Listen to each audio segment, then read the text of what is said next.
형제 자매 여러분, 한 주간 안녕하셨습니까? 코로나19 대유행으로 사회적 거리두기 단계가 격상돼 일상생활이 얼마나 힘드십니까? 얼마나 우울하십니까? 그래도 이 어려운 순간에 맞은 대림 시기는 우리에게 위대한 희망을 안겨주고 있습니다. 주님 성탄 대축일이 얼마 남지 않았습니다. 가장 작고 도움이 필요한 이들에게 아기 예수님은 오십니다. 이번 주일은 대림 제3주일이자 자선주일입니다. 주교회의 사회복지위원장 유경천 주교의 자선주일 담화를 실천했으면 합니다. 가서 너도 그렇게 하여라. 루카복음 10장 착한 사마리아인의 비유에 나오는 예수님의 말씀인데요. 어려움에 처한 이웃을 위해 어떻게 도움을 줘야 하는지 회개하고 실천하는 대림 시기가 됐으면 합니다.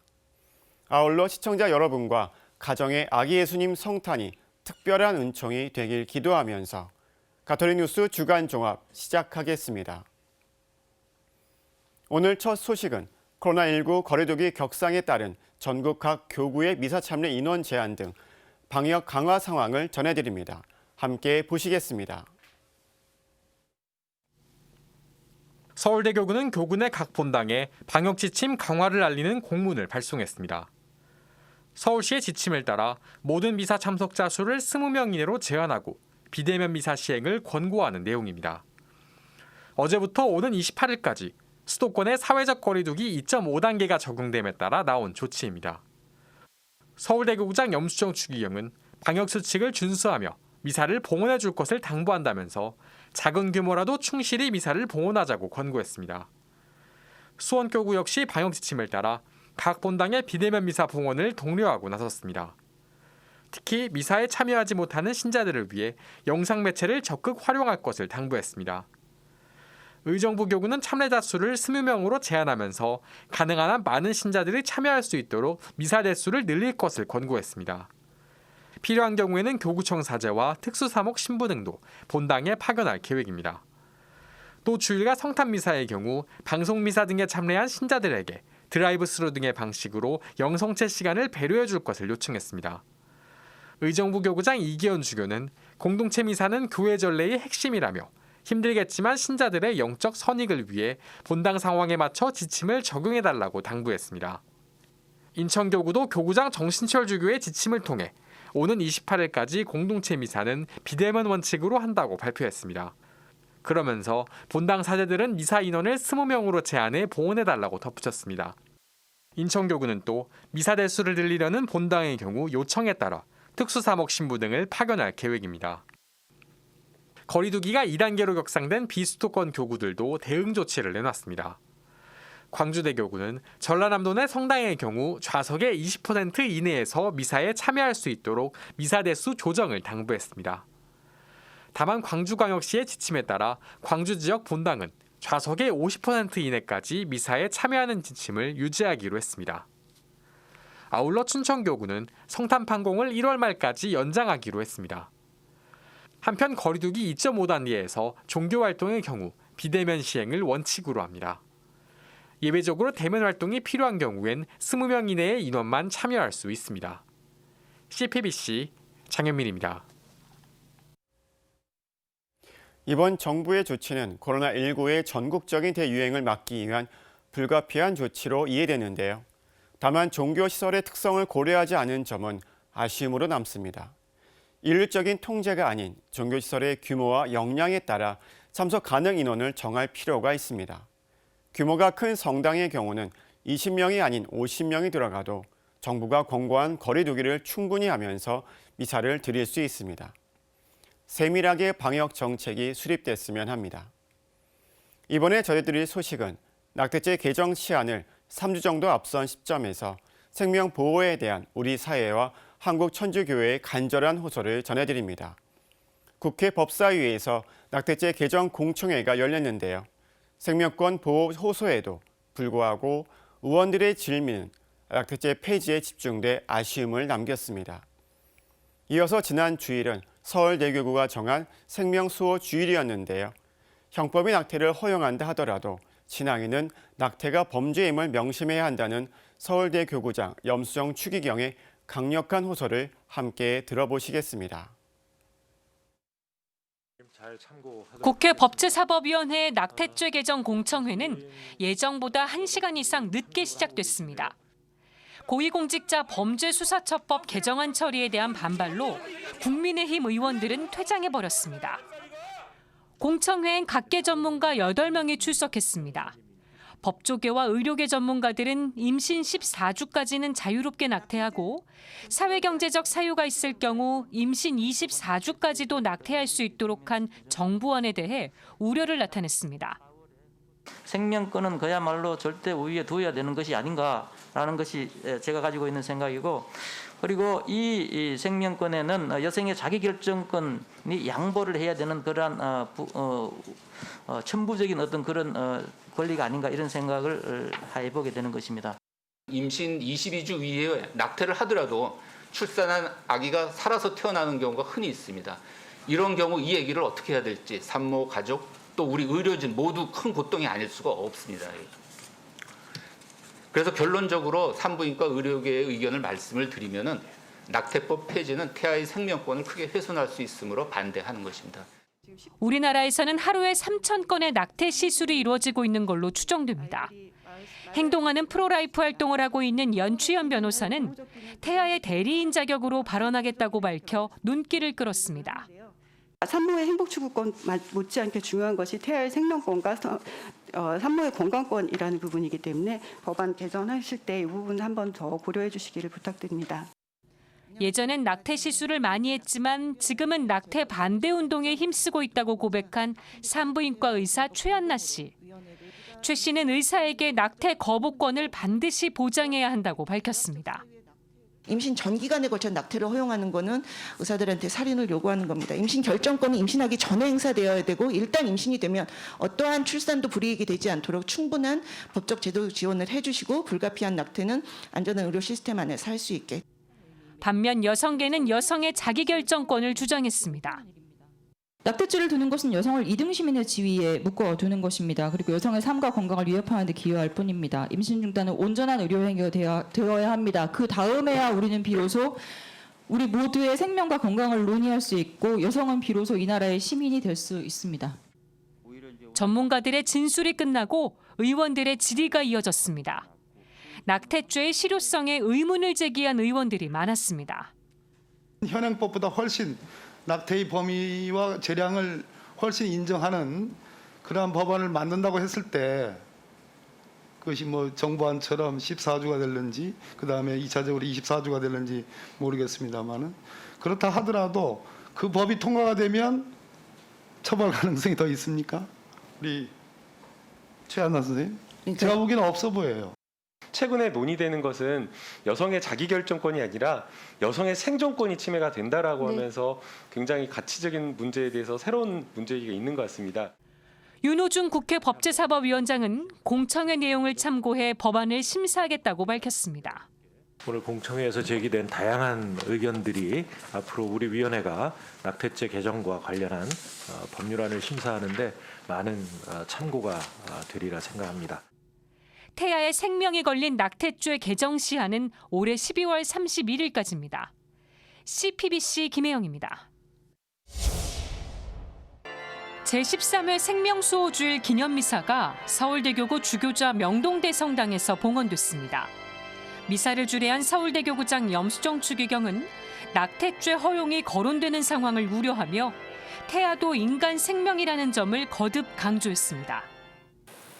우리의 눈에 보이지 않는 작은 태아도 하느님께서 그 존재를 허락하신 귀한 인간 생명입니다. 슬프게도 우리 사회는 지금 가장 연약한 인간 생명인 그 태아를 그 어머니에 의해 죽여도 좋다는 법을 만들려고 하고 있습니다. 염추기경은 법이 낙태를 허용해도 신앙인들은 신법과 자연법, 양심법에 따라 낙태가 죄라는 사실을 명심해야 한다고 밝혔습니다. 그러면서 여성들이 낙태를 고민하지 않도록 출산 친화적인 환경을 만들어야 한다며 양육비 이행법 강화와 익명출산법 제정 필요성을 언급했습니다. 염추기경은 생명수호주의를 맞아 산업재해로 숨진 노동자들, 또 코로나19로 고된 노동에 내몰린 택배 노동자들도 기억하자고 말했습니다. 미사 중에는 생명의 신비상 시상위원장인 유경촌 주교가 제15회 생명의 신비상 수상자를 발표했습니다. 생명과학 분야 본상은 김완욱 가톨릭의대 내과학교실 교수가, 활동 분야 본상은 한국희망재단이 받게 됐습니다. 또 김진욱 카이스트 생명과학과 교수, 최진일 가톨릭대 생명대학원 박사, 명랑촌이 각각 생명과학 분야와 인문사회과학 분야, 활동 분야 장려상을 받게 됐습니다. 시상식은 내년 1월 13일 서울 로얄호텔에서 열립니다. 서울대교구는 5월 첫째 주일 한국교회 차원의 생명주일과 별도로 2008년부터 매년 12월 첫째 주일을 생명수호주일로 지내고 있습니다. 교구 차원에서 생명수호주일을 정한 건 서울대교구가 처음입니다. CPBC 김혜영입니다. 이번 공청회에서는 낙태죄 존치를 주장하는 전문가들이 훨씬 많았다고 합니다. 헌법재판소가 낙태죄 개정 기간으로 1년 8개월의 시간을 줬는데도 개정 논의는 그동안 지지부진했습니다. 시한에 쫓겨 생명수호 목소리를 외면하고 낙태죄 폐지 개정안을 졸속으로 슬그머니 처리한다면 정부와 국회의 무책임을 규탄하는 국민과 가톨릭 등 종교계의 저항은 거세게 일 겁니다. 염성 추기경이 이런 말씀을 하셨습니다. 본질적으로 불법적인 행위를 합법적인 행위로 만들 수는 없습니다. 왜냐하면 그것은 모든 사람의 마음속에 이미 새겨져 있고 이성 자체로 알 수 있으며 교회가 선포한 하나님 법에 위반되는 것이기 때문입니다.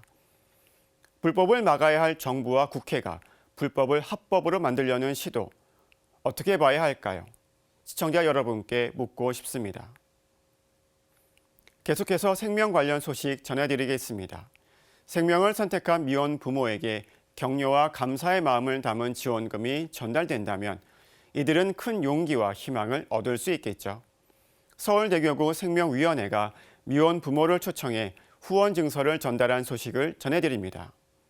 계속해서 겨울철 한파보다 심각한 위기가정 보호를 위해 우리 교회와 사회는 어떤 노력을 펼치고 있는지 점검해봤습니다.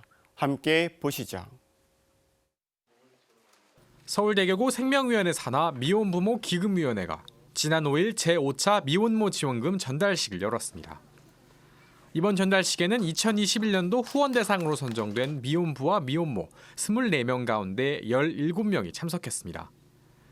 후원 대상자들은 1년 동안 매달 50만 원씩을 지원받게 됩니다. 미혼 부모들은 천주교회의 관심과 지원에 감사의 뜻을 전했습니다. 딸 둘을 키우고 있는 미혼부 A씨는 양육의 책임을 홀로 짊어져야 한다는 게 가장 힘들었다며 우리의 손을 잡아주는 사람들이 있다는 게 기쁘다고 말했습니다. 미혼 부모 지원 시설인 가톨릭 프롬터 봉사자 김미애 씨와 마음자리 원장 김보미 수녀 등 관계자들 역시 교구의 지원이 미혼 부모는 물론 지원 시설에도 큰 힘이 될 것이라고 설명했습니다. 취업이 유지되기도 힘들고 또 이렇게 자꾸 이직을 하게 돼야 되고 그러다 보면 경제적인 자립 자체가 이렇게 탄탄하게 갈 수가 없는 그런 현실들이 있어서 우선 이렇게 서울대교구에서 준비해 주신 이런 경제적인 조그만 이게 큰 도움들이 또 큰 보탬이 될 것 같고 용기를 내준 엄마들이 감사하고 또 이렇게 교구에서 저희를 잊지 않고 이런 도움들을 매번 끊임없이 해주시는 것만으로도 저희가 현장에서 일을 하고 있는 저희 입장에서는 더 힘이 되고 희망이 되고 앞으로 나아갈 그런 에너지와 용기를 얻게 되는 것 같습니다. 서울대교구장 염수정 추기경은 생명을 택한 용기에 감사드린다며 하느님의 일을 하고 있다는 것에 긍지를 가졌으면 좋겠다고 격려했습니다. 어떤 어려움도 그냥 물리치고 아기를 이렇게 택하시고 생명을 택하시고 그 아기를 낳아서 기르시는 거 그래서 여러분들 용기에 대해서 참 이렇게 감사 이렇게 드리고 여러분들이 좀 하나님의 일을 하시고 계시다는 것을 정말 이렇게 아주 긍지를 갖고 아기를 키웠으면 하는 그 생각입니다. 염추기경은 이어 우리 사회가 아이를 키우기에 좋은 환경을 만들지 못하고 있다고 지적했습니다. 그러면서 교회는 미혼 부모에게 용기와 희망을 줄 수 있도록 함께할 것이라고 강조했습니다. 서울대교구 생명위원회는 2018년부터 미혼모에게 용기와 희망을 캠페인을 통해 경제적 어려움을 겪고 있는 미혼 부모에게 지원금을 전달해 왔습니다. 특히 올해 5월에는 교구 생명위 산하에 미혼부모 기금위원회를 설립해 미혼부모 지원 활성화에 나섰습니다. 서울대교구 생명위 미혼부모 기금위원장 이동익 신부는 이번 지원금 전달식 등을 통해 미혼부모들이 조금이라도 더 용기를 가지는 기회가 됐으면 한다고 소망했습니다. 한편 이날 행사는 코로나19에 따라 입장 전 참석자 모두 체온을 측정했고 어린이를 비롯한 참석자 전원이 마스크를 착용했습니다. CPBC 장혜민입니다. 국민의힘 유상범 의원에 따르면 지난 2011년 3,087건에 불과했던 가정보호 사건 접수 건수가 지난해는 23,698건으로 나타났습니다. 그만큼 가정폭력 등에 노출된 위기 가정이 꾸준히 늘고 있다는 방증입니다. 위기 가정 방지를 위해 정부와 각 지자체는 다양한 사업들을 전개하고 있습니다. 먼저 정부는 위기가구 긴급 생계 지원 사업 등을 펼치고 있습니다. 한국여성인권진흥원은 피해 상담을 받을 수 있도록 전화 1366을 365일 24시간 운영하고 있습니다. 서울시는 경찰청과 협력해 위기가정 통합지원센터를 운영하고 있습니다. 양천구는 양천경찰서와 협약을 맺고 폭력과 학대, 방임 등으로 고통받고 있는 위기가정을 찾아내 돕는 데 노력을 기울이고 있습니다. 초기 상담부터 복지 서비스 연계를 통한 사후 관리까지 원스톱으로 제공하는 것이 특징입니다. 강동구는 위기가정 통합지원센터를 개소하고 강화된 사회돌봄 안전망 역할 수행에 나섰습니다. 서대문구도 민관경 학습 모임인 이른바 서벤져스 가화만 사상을 운영해 눈길을 끌고 있습니다. 또 은평구는 한국전력공사와 손잡고 위기가정 발굴에 적극 나섰고 동작구도 위기가정 통합지원센터를 통해 위기가정 방지에 힘을 쏟고 있습니다. 경기 시흥시는 시흥경찰서와 위기가정 SOS 네트워크 공조체계 구축에 나섰습니다. 가톨릭교회의 역할도 주목됩니다. 교회는 가정은 자녀 양육에서 누구도 대신할 수 없는 유일무이한 역할을 맡는다고 가르치고 있습니다. 나아가 자녀 권리와 관련해서는 법적 체계 안에서 합법적으로 보호받아야 한다고 강조하고 있습니다. 그만큼 교회는 위기가정 방지를 위해 다양한 활동을 펼치고 있습니다. 지난해 설립 10주년을 맞이한 서울대교구 아버지학교가 한 예입니다. 아버지학교는 편지를 쓰고 고민을 듣고 배우자의 발을 닦아주는 등 다양한 프로그램을 통해 건강한 성가정을 만들도록 도와줍니다. 서울대교구 사목국은 내년도 사목 지침을 통해 모든 본당과 가정의 내적 복음화가 선행돼야 한다고 밝혔습니다.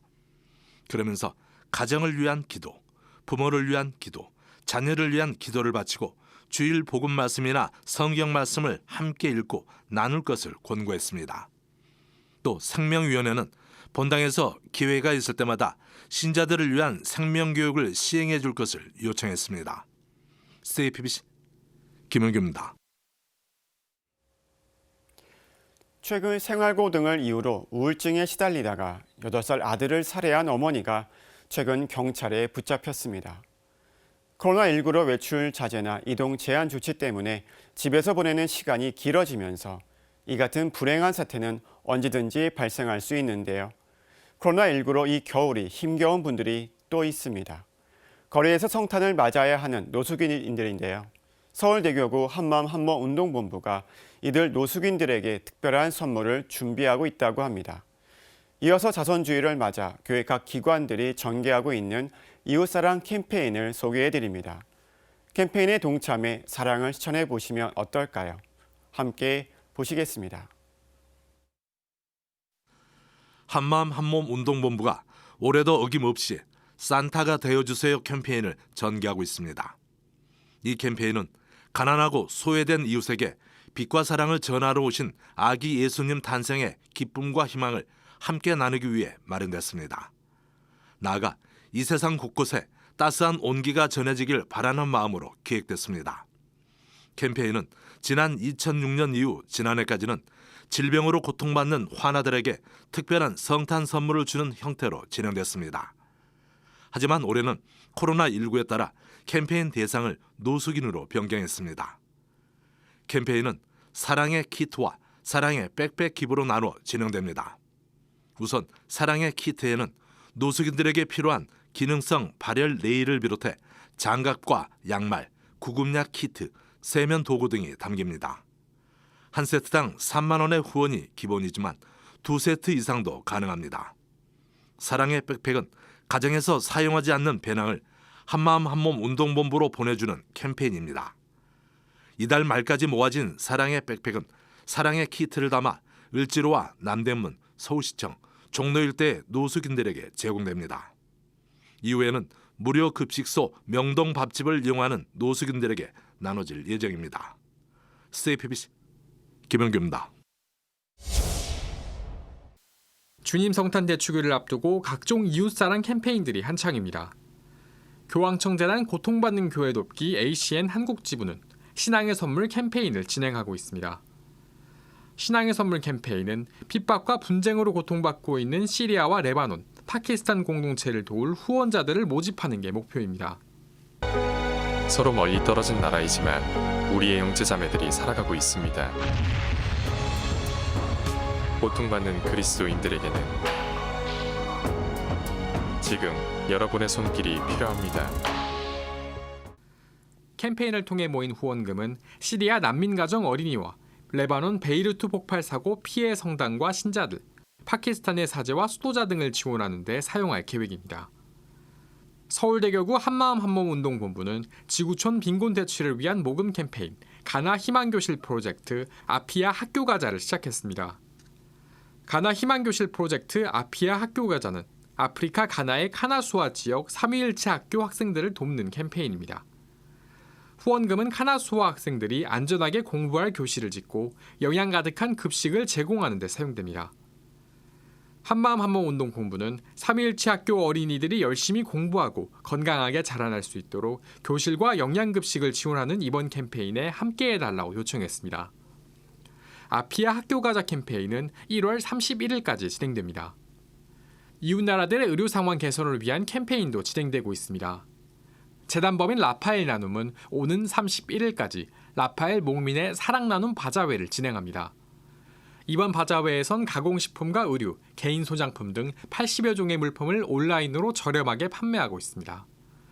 판매한 수익금은 몽골과 미얀마, 네팔의 의료 자립화에 사용됩니다. 당초 바자회는 온 오프라인에서 동시 진행할 예정이었지만 코로나19 악화에 따라 온라인을 중심으로 진행되고 있습니다.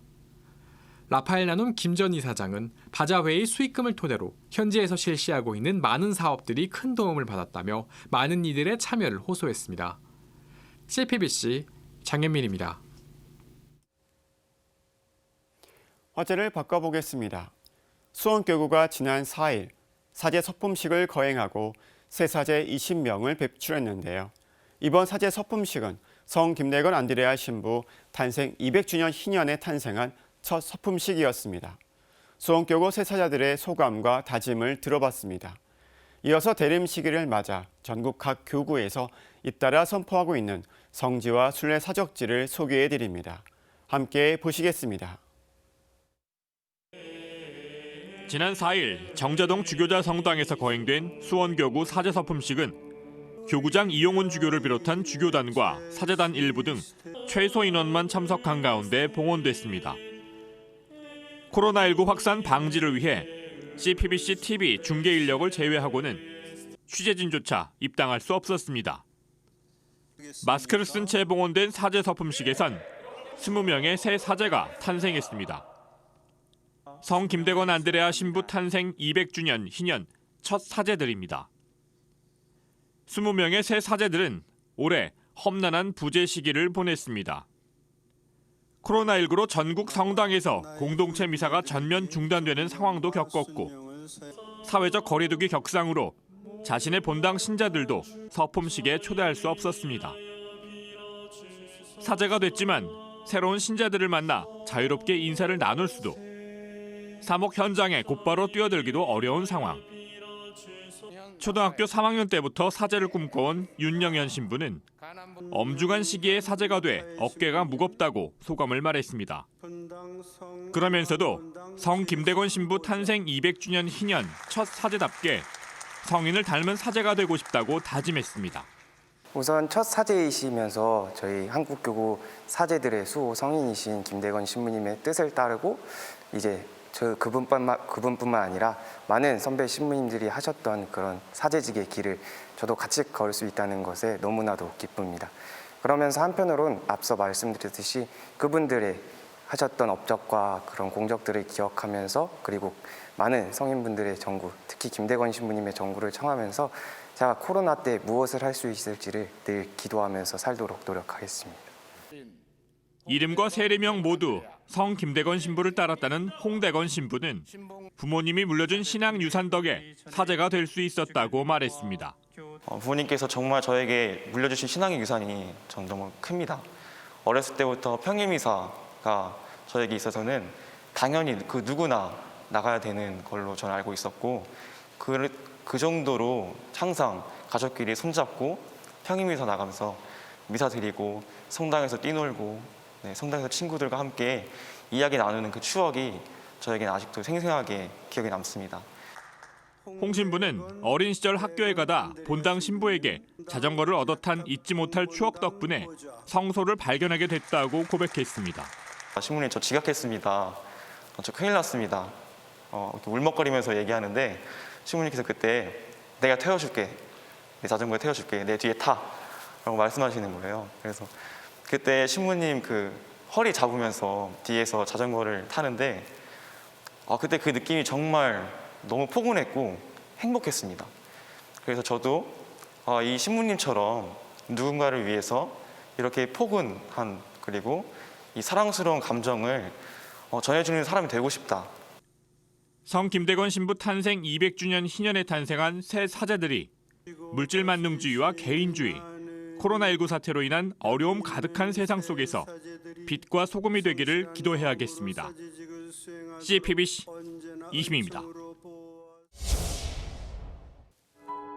수원교구는 교회력으로 새해인 대림 제1주일부터 지난 6일까지 왕림성당과 하우현성당, 안성성당, 용문성당 등 4곳을 순례 사적지로 선포하고 순례지 선포 기념미사를 봉헌했습니다. 1888년 설립된 수원교구 왕림성당은 1866년 병임박해를 피해 많은 신앙 선조가 은신하며 신앙의 뿌리를 내린 유서 깊은 장소입니다. 박해시대 신앙의 터전이자 교우촌이었던 왕림성당은 한강 이남 경기도 최초의 성당이자 한국교회의 3번째 성당으로 수원교구를 대표하는 신앙의 못자리입니다. 올해 설립 120주년을 맞은 하우현성당은 성 볼리웨 신부와 복자 한덕운 토마스의 피난처로 잘 알려져 있으며 안성성당과 용문성당은 박해시대 신앙 선조들의 은신처입니다. 특히 안성성당은 수원교구 남부지역과 대전교구를 잇는 신앙의 요충지로서 현재 안법고등학교의 모태가 된 안법학교를 설립해 지역 주민에게 초등교육을 실시했습니다. 용문성당은 수원교구 동부와 원주교구를 잇는 신앙의 요충지로 112년 넘게 양평 지역의 신자들의 터전이 되어왔습니다. 수원교구장 이용훈 주교는 순례 사적지 선포 교령을 통해 이곳들을 순례하는 모든 교우들이 새로운 신앙인으로 거듭나 세상에 그리스도의 기쁜 소식을 선포하기를 바란다고 당부했습니다. 한편 청주교구도 대림을 맞아 음성 봉암 성지와 충주 숲거리 성지를 교구 성지로 선포했습니다. 충북 음성군 맹동면에 위치한 음성 봉암 성지는 방축골과 개마대, 교우촌을 아우르는 성지로 1839년 기해박해 이후 신자들이 이주해와 비밀리에 신앙생활을 한 장소입니다. 음성 봉암 성지는 성 김대건 신부 동기사제인 가경자 최영업 신부가 사목 순방 중 방축골과 개마대에서 신자들에게 성사를 주고 신학생을 선발한 곳이기도 합니다. 충주시 문화동과 복망동 일대에 있는 충주 숲거리 성지는 각처에서 체포되어 온 신자들의 사형 집행 장소입니다. 참수형이나 군문 효수형을 당함으로써 천상의 영광을 얻은 순교의 현장은 220여 년이 지나 성지로 선포됐습니다. 지금까지 앵커 리포트였습니다. 만남과 모임이 자유롭지 못한 코로나19 대유행의 시래기인데요. 성지와 순례 사적지로 조용히 떠나보시면 어떨까 싶습니다. 우울한 마음 털어버리시고 주님을 만나 뵙고 새로운 희망을 가득 채워오시면 좋을 것 같습니다. 우리나라는 종교의 자유가 있고 다른 나라에 비해 종교 간의 평화를 잘 유지하고 있는 다종교 국가인데요. 주요 종교에 대한 우리 국민의 호감도는 어떤지 조사 결과를 전해드립니다. 이어서 보내드릴 소식은 아기 예수님의 탄생을 기다리는 대림 시기에 지구와 자연 생태계를 보존하기 위해 가톨릭 신자들은 무엇을 어떻게 해야 하는지 소개해드립니다. 함께 보시겠습니다. 한국리서치가 10월 30일부터 11월 2일까지 전국의 만 18세 이상 남녀 1000명을 대상으로 종교에 대한 호감도를 물었습니다. 호감도는 감정온도 방식으로 측정했습니다. 차갑고 부정적인 감정이면 0점, 뜨겁고 긍정적인 감정이면 100점, 긍정도 부정도 아니면 50점을 주는 방식입니다. 조사 결과 불교와 천주교만 100점 만점에 50점을 넘겼습니다. 불교 50점 9점, 천주교 50점 3점으로 불교에 대한 호감도가 천주교보다 조금 더 높았습니다. 원불교에 대한 호감도는 30점 8점, 개신교는 28점 0점이었고 이슬람교는 15점 7점이었습니다. 본인이 믿는 종교에 대한 평가도 물었습니다. 천주교와 불교, 개신교 신자 모두 본인이 믿는 종교에 대해서는 60에서 70점대로 긍정적인 평가를 내렸습니다. 다른 종교에 대한 평가는 종교별로 엇갈렸습니다. 개신교 신자는 천주교 46.6점, 불교 33.4점, 원불교 22.1점으로 평가했습니다. 천주교와 불교 신자는 개신교에 대해 21.3점, 19.9점의 낮은 점수를 주었습니다. 종교가 없는 사람은 불교와 천주교의 40점대를, 개신교에 20.6점을 주었습니다. 종교를 믿는 것이 어떤 점에 도움이 되는지도 물었습니다.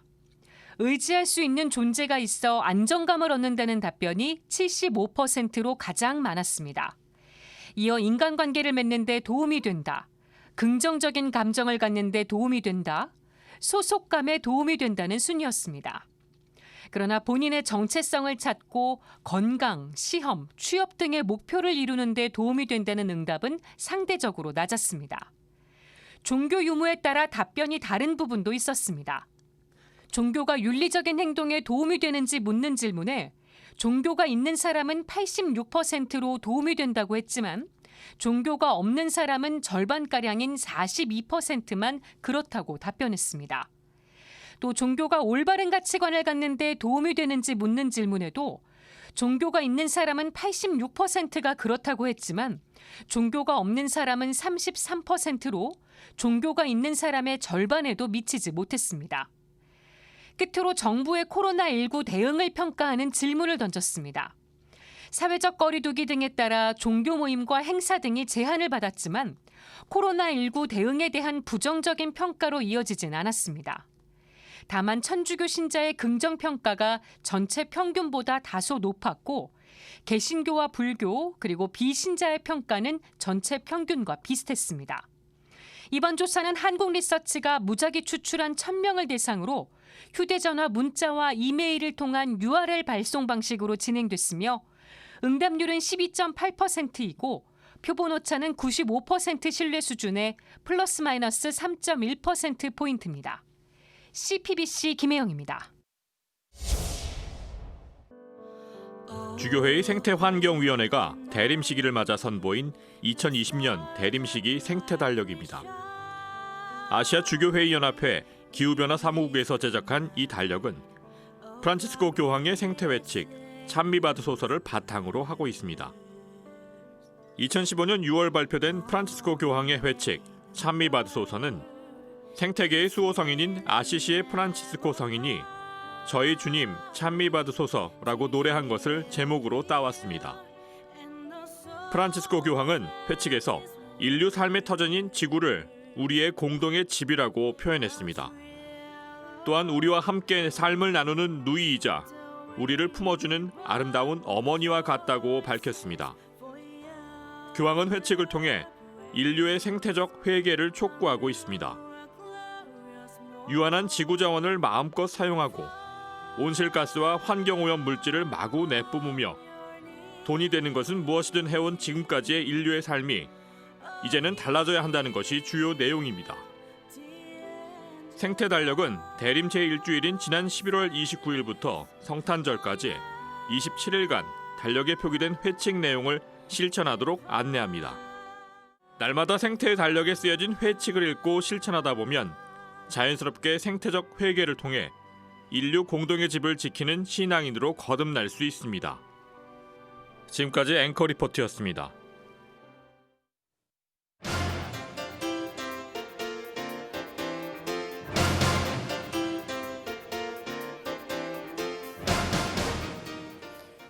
악마를 보았다. 2016년에 나온 범죄 스릴러 영화로 애인을 살해한 연쇄 살인범을 경찰이 아닌 개인적으로 복수하는 내용입니다. 범죄는 법에 의해 보호되는 이익을 침해하고 사회의 안정과 질서를 무너뜨리는 반사회적인 행위를 말합니다. 범죄를 저지르면 사법기관이 재판을 통해 법률의 근거의 소송에 대한 공권적 판단을 내립니다. 12월 12일 조두순이 징역 12년형을 마치고 만기 출소했습니다. 그런데 조두순이 나오면 가만두지 않겠다고 공개 협박하는 사람들도 나오고 있습니다. 악성 범죄자들의 신상을 공개하는 일명 디지털 교도소도 등장했습니다. 어떤 경우에도 법치국가에서 사적 응징을 용납될 수 없지만 사적 복수를 다루는 영화는 많이 쏟아지고 있습니다. 법적인 판단과 처벌에 만족하지 못하는 경우가 많아지고 있기 때문일 겁니다. 결국 디지털 교도소에 억울하게 개인정보가 올라간 20대 남자 대학생이 극단적인 선택을 했습니다. 응보주의는 처벌의 본질을 범죄자가 저지른 범죄 행위에 상응하는 되갚음을 주는 것으로 이해됩니다. 그런데 최근에 송방망이 처벌을 하지 말고 형량을 더 높여야 한다는 요구가 많아지고 있습니다. 엄벌주의 입장에서 보면 이것을 정의라고 생각하고 범죄자의 사회 복귀를 저지하는 것은 물론 죗값을 치르게 하는데 집중해야 한다는 것으로 이해됩니다. 즉, 눈에는 눈, 이에는 이라는 응보주의적 사고방식이 자리 잡고 있는 것이죠. 하지만 엄벌주의를 채택한 나라들의 대다수는 교화도 제대로 이루어지지 않고 재범률도 높고 출소 이후에 관리도 제대로 되지 않고 있습니다. 자연스럽게 죄수들이 늘어나 교도소 시설의 만성적인 포화, 즉 과잉 상태를 겪게 되고 관리 비용도 늘어납니다. 범죄 예방 효과도 거의 없다고 합니다. 이런 사례를 잘 보여주는 것이 최근 코로나19 자가격리 위반 사례인데 정부가 처벌 수위를 높였지만 그럼에도 자가격리 위반 사례는 끊이지 않고 발생하고 있습니다. 행영법 제1조에 따르면 교도소는 수용자를 격리하여 교정 교화하며 건전한 국민 사상과 근로정신을 함양하고 기술교육을 실시하여 사회에 복귀할 수 있도록 하는 국가의 수용시설입니다.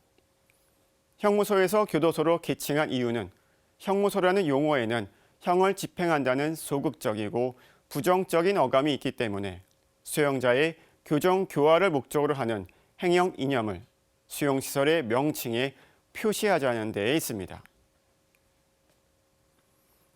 조두순뿐만 아니라 대부분의 범죄자는 결국 출소합니다.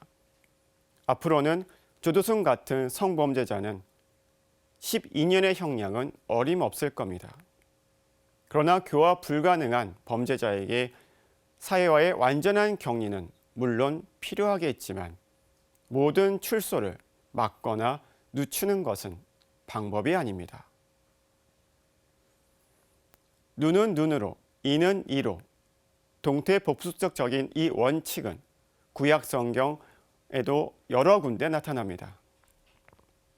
그런데 신약 성경에는 예수님이 오시면서 복수의 악순환을 끊습니다. 자기 자신의 희생을 통해 복수를 넘어 용서와 치유의 모습을 몸소 보여주십니다. 12월 13일 사회교정 사목위원회 설립 50주년 기념미사가 봉헌됩니다. 한국교회 안에서 교정 사목은 고중열 베네딕토 교도관을 비롯한 평신도들의 기도와 후원으로 시작됐고 김수환 추기경은 1970년 가톨릭 서울대교구 교도소 후원회를 창립했습니다. 사회범죄를 예방하고 제자들이 올바른 인간으로 성장하도록 사목과 돌봄에 앞장섰습니다. 교정 사목은 출소자와 그 가족 그리고 피해자 가족을 비롯해 범죄로 어려움에 놓인 이들을 위한 사목까지 함께 해나가고 있습니다. 많은 출소자들은 다시 사회로 돌아오고 조화롭게 살아갈 수 있도록 도와줘야 합니다. 사제의 눈, 오늘은 조두순만 출소하는 것은 아닙니다 였습니다. 평화를 빕니다.